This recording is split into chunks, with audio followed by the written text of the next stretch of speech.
Hey there, everybody. Welcome to our NCIS Season 18, Episode 7 review. This is not the review I expected to be doing going into this episode. No, it really isn't. It was a tough episode. This is going to be a tough review. So you guys buckle up. Yeah, because I remember when we spoke to Stephen Frank at the start of this season, they really kind of downplayed how much they were going to sort of bring the pandemic into the show, and it sort of sounded like, okay, they're going to address it, but I didn't think that was going to mean that we were going to be losing, the spouse of a long time, hugely important character on this show. Yeah, it was really surprising that this is where they ended up going with it. I had no idea that this was coming. No, I didn't either, but we're going to talk about Jimmy losing his wife, Brina Palmer. We're going to discuss the scenes tonight. I think Brian Dietzen gave maybe his best performance ever on this show. Agreed. There's a lot of emotional stuff. We also have Sloane topics to get into here as well. But as we do dive into it, if you guys do enjoy this discussion, subscribe to the channel.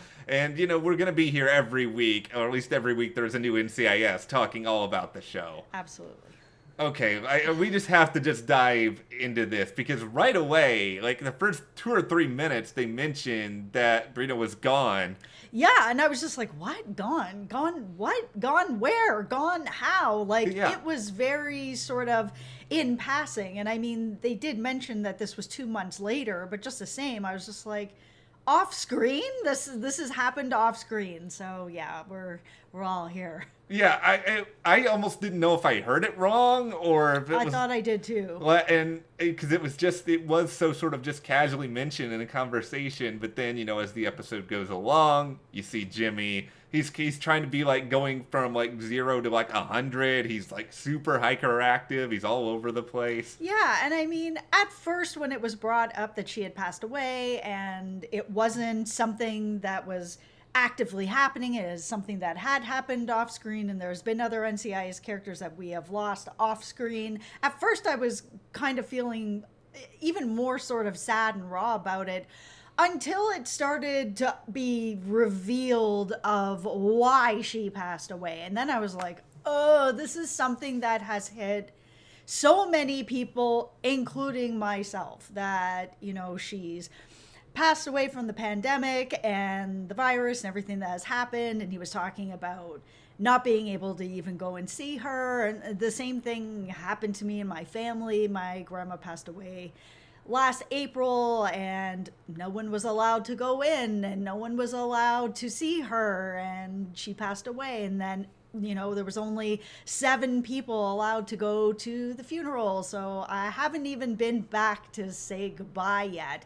And so seeing Jimmy go through that, where it's been 2 months, he's unable to move on, I completely understand that. It's been almost a year and I'm still thinking about her, and still him having the bad sleep. I still have that too. I have dreams all the time of seeing my grandma and hugging her and she just disappears. It's horrible what is happening with this and not being able to say goodbye. I think they did a very good job of just sort of showing the raw sense of pain, because it is something that, because I've seen you go through this, and we've seen Jimmy try to go through this on the show, where you try all different sort of facets of the grieving process. But, I think the most important thing that they show throughout all of this is the importance of those close to you sort of recognizing, okay, we have to do something to help this person who is clearly struggling mightily and not wanting to show it. And I think that conversation Gibbs had with Jimmy about grief, because, Gibbs certainly knows grief better than anybody. It was so profound, and Gibbs never hugs anyone, really. Yeah, I was actually not surprised at the beginning where he's like, oh, Jimmy needs space, Jimmy needs space. I mean, clearly Jimmy did not need space. And I was surprised that everyone else on the crew wasn't just like, okay, Gibbs, if you want to give him space, that's cool. But clearly he doesn't need space anymore, and he's not dealing with this that well. Yeah, I was a little bit surprised, especially somebody like McGee, who tends to be very, very empathetic, that Yep. we didn't see more of that. I think clearly they wanted to sort of set up this moment, this memorial at the end of the episode where Jimmy Yeah. got to really speak out. Yeah, but I feel like if McGee or someone still went to him to sort of have some talks with him, and maybe like what happened with Ducky, which I'm really glad Ducky was part of this episode, and that Jimmy did reach out to him, and that Ducky was just like, listen, are you okay? Like, I know why you're calling, and you're calling about stuff that you already know, so I know why you're really calling me. Do we want to talk about this? And Jimmy's just like, no, I'm good. I kind of wish there was a little more of that with someone like a McGee, so that at the end, when it's Gibbs, who is someone that very much understands losing his wife, that then he's like, okay, now I'm able to sort of cry it out. Yeah, I do agree with that. I think that could have been a good way to sort of progress things through. And yeah, we're not seeing a lot of David McCallum for very understandable reasons this season. So yeah, it was nice to have a little moment in there. And clearly... Yeah, if Ducky wasn't there, I would have to call shenanigans on that. I mean, there's no way that Jimmy is losing his wife and Ducky is not part of any kind of the process. Yeah, Ducky's a father figure to him. Yep. Like, they love each other dearly. And I think you see that with a lot of the characters. And clearly NCIS wanted to show in this episode that the pandemic affects everyone, and it affects everyone in different ways, and they wanted to keep the core cast that they had on the show, but also still show, okay, it is impacting these people. I don't know how long we're going to stay in this timeline. I don't get the sense that we're going to forever, but they certainly didn't want to gloss over it.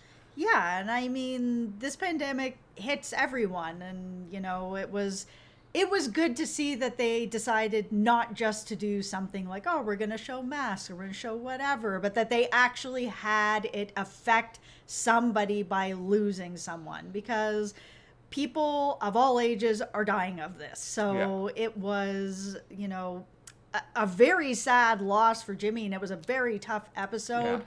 But I'm glad that NCIS didn't decide to just go sort of half in or dip their toe in it, that they just went all in on it. Yeah, and I think this really worked, because I think they addressed the subject matter. It hasn't felt like, Grey's Anatomy this season, where it's just sort of like we're all struggling to even catch our breath because it's just everywhere. Yeah. But I appreciate them acknowledging it. We'll see where things go from here. But the other part of this, because this is the thing, really, if it wasn't for this Jimmy story, Sloane would be like number 1, 2, 3, 5, 20 on our list. We would be talking about Sloane the entire time here. Yeah, Sloane is a headline here too. So she has told Gibbs now that she is thinking of leaving NCIS, that she's... Well, this was weird too. So we're in the middle of a pandemic, everybody's wearing masks, and she's like, has all these vacation flyers beside her. Oh, I'm thinking of going on vacation. It's just like, what?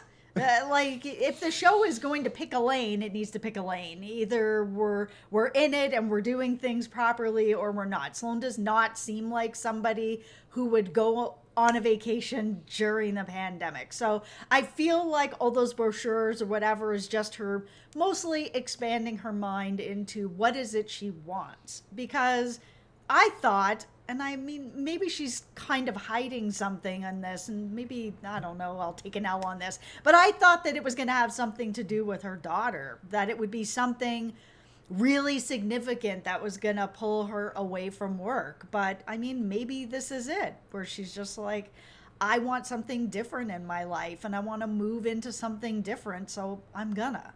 I think it could still be her daughter, because she is looking at all those brochures and everything, and clearly she's really trying to explore what she wants her life to be, but she hasn't settled on any one thing yet. Yep. So maybe she does come into play in this next episode, which we have to wait, weeks for, thanks NCIS. But yeah, it is really frustrating knowing that the next episode that's coming up is basically the Sloane goodbye, and we have to wait weeks for it. Like, it's dragging out the grieving process for me. I know, and you even have like that Gibbs and Sloane conversation where you can still feel that chemistry, and it feels like we're on Slib Street. You've got like the party cannon at the ready, and you're just trying to fire it off, but it's just not shooting out the streamers yet. I know, and you could see it all over Gibbs's face that he wanted to be like, don't go. Yeah, it was